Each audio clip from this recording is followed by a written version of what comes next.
There's something quite peculiar about the way we've come to think of ourselves in relation to others. It's a strange phenomenon that occurs in almost every human mind at some point. When you begin to see through the games, the masks, and the endless social performances that make up so much of our daily interactions. Society often labels you as antisocial. But what if this supposed antisociality is actually the first glimmer of genuine wakefulness? The peculiar thing is that the moment you start to withdraw from meaningless social rituals, people around you become uncomfortable. It's as if your awakening threatens the collective dream they're still deeply immersed in. And this is where the great misunderstanding occurs. What appears as antisocial behavior from the outside is often the beginning of a profound inner transformation. In Eastern philosophy, particularly in Zen Buddhism, there's a recognition that the journey toward genuine understanding often requires stepping back from the conventional world, not to reject it out of hatred or fear, but to see it clearly for what it is. The Buddha left his palace and social obligations not because he disliked people, but because he needed perspective, a vantage point from which to see the nature of existence without the constant noise of social conditioning. What most people call being social is actually a complex set of performances, expectations, and unspoken agreements. It's rather like everyone has agreed to play an elaborate game, but they've forgotten it's a game. And they've certainly forgotten why they started playing in the first place. And when you begin to remember that it's all made up, all of these roles and rules and requirements, you may find yourself less enthusiastic about playing along. Have you ever found yourself in a social gathering, surrounded by conversation, laughter, and activity, yet feeling strangely separate from it all? As if you were watching a movie rather than participating in it? This experience, which can feel isolating at first, might actually be the beginning of seeing things as they truly are. I invite you to share in the comments below when you first noticed this peculiar sensation of being both within society and somehow outside of it at the same time. What prompted this awareness for you? You see, what happens in our world is that we're conditioned from earliest childhood to focus exclusively on the content of experience. The specific thoughts, feelings, objects, and people that appear in our awareness. We're rarely encouraged to notice awareness itself. It's rather like becoming so absorbed in the characters of a play that you completely forget about the stage they're performing on. And this focus on content rather than context creates a kind of hypnotic trance. We become convinced that our thoughts about reality are more real than reality itself.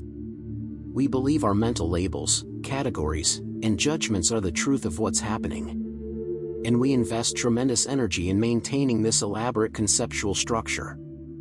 What most people call normal social behavior is largely the mutual reinforcement of this hypnotic trance. We tacitly agree to validate each other's illusions, to pretend that our shared constructs are solid realities rather than useful fictions. Yes, you're this kind of person, and I'm that kind of person, and this is how the world works. An intricate dance of mutual pretending. But occasionally, something breaks the spell. Perhaps a profound experience of loss, a moment of unexpected beauty, a sudden insight, or simply the gradual accumulation of life's contradictions leads to a questioning of this shared dream. And once you begin to wake up from this collective trance, ordinary social interactions can start to feel strangely hollow.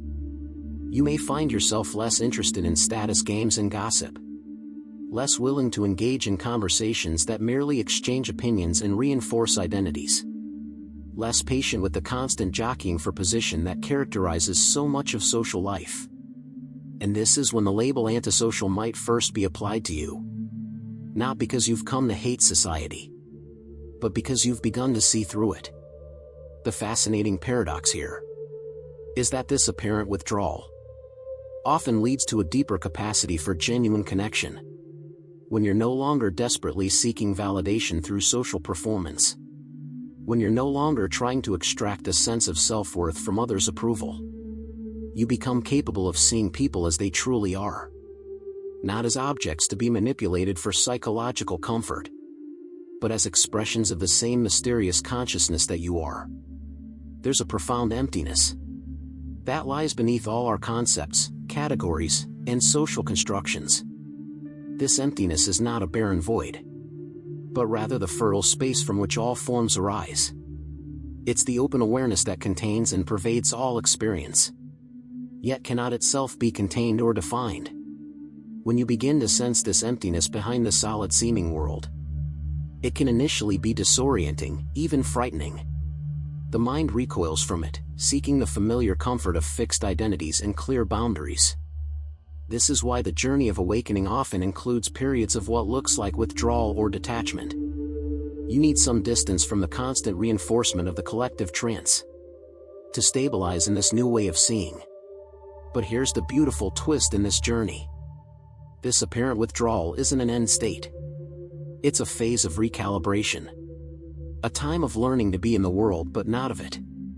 And as this new perspective stabilizes, you typically discover a capacity for connection that's far deeper and more authentic than anything possible within the bounds of conventional sociality.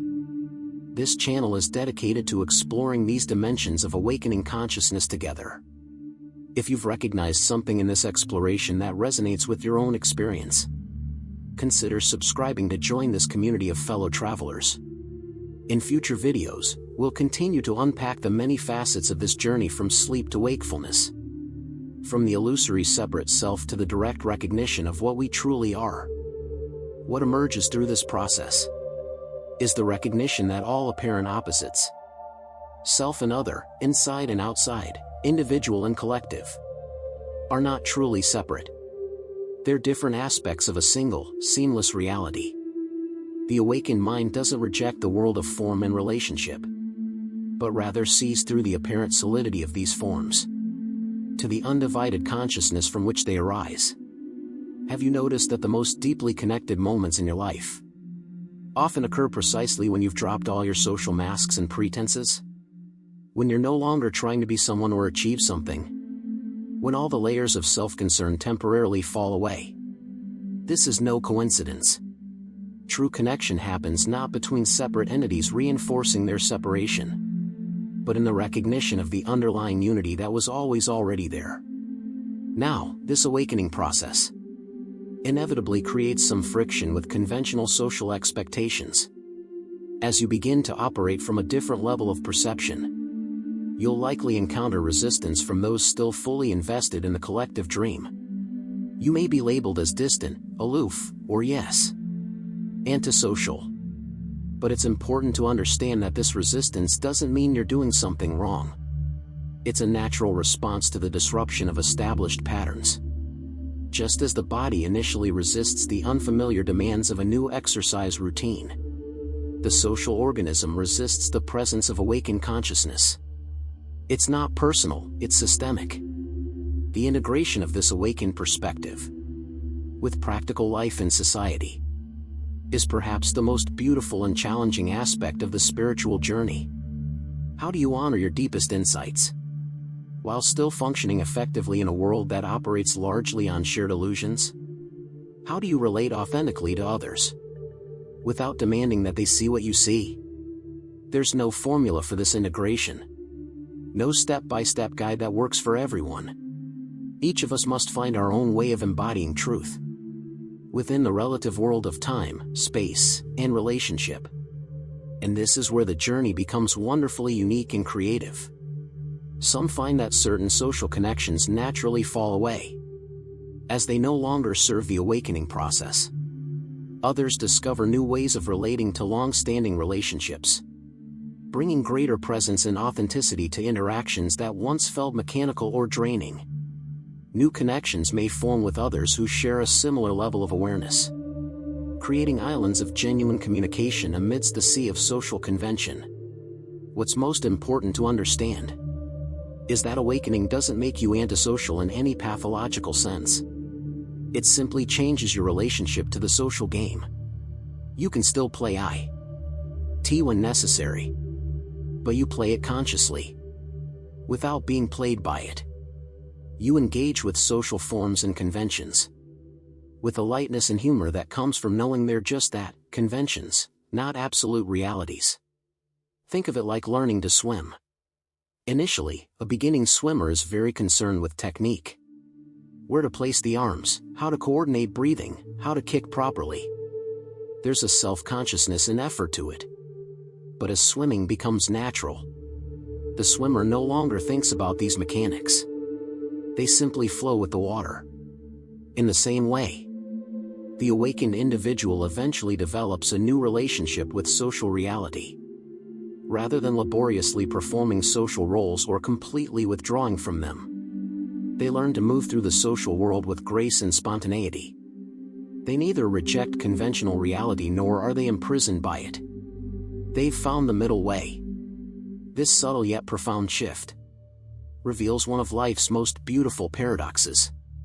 True freedom isn't found in escaping the world, but in discovering that you were never bound by it in the first place. The separate self that seemed so limited by social constraints was itself just another appearance in boundless awareness. So if you've been feeling that sense of disconnection from conventional sociality, if you've been wondering whether something is wrong with you, because small talk feels empty and social games seem pointless, take heart. What you're experiencing may not be a problem to be fixed, but the first stirrings of a profound awakening. The path ahead isn't about becoming more normal or forcing yourself back into comfortable social patterns.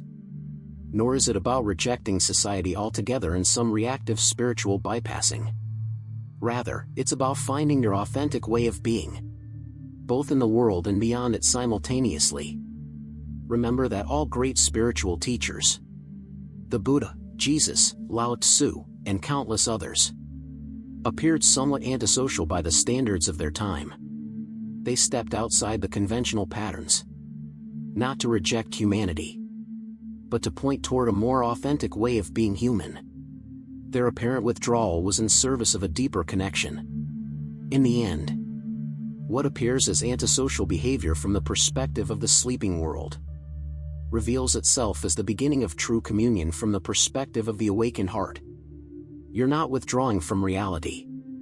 You're withdrawing from illusion, in order to meet reality more directly. And this meeting, this intimate communion with what is, turns out to be the authentic connection that all our social striving was unconsciously seeking all along. The separate self's endless quest for validation, belonging, and love is finally resolved. Not by getting something it lacked, but by discovering it never truly existed as a separate entity in the first place. So no, you're not antisocial. You're just waking up. And in that waking up, you're discovering the possibility of a connection far more profound than anything possible in the dream of separation.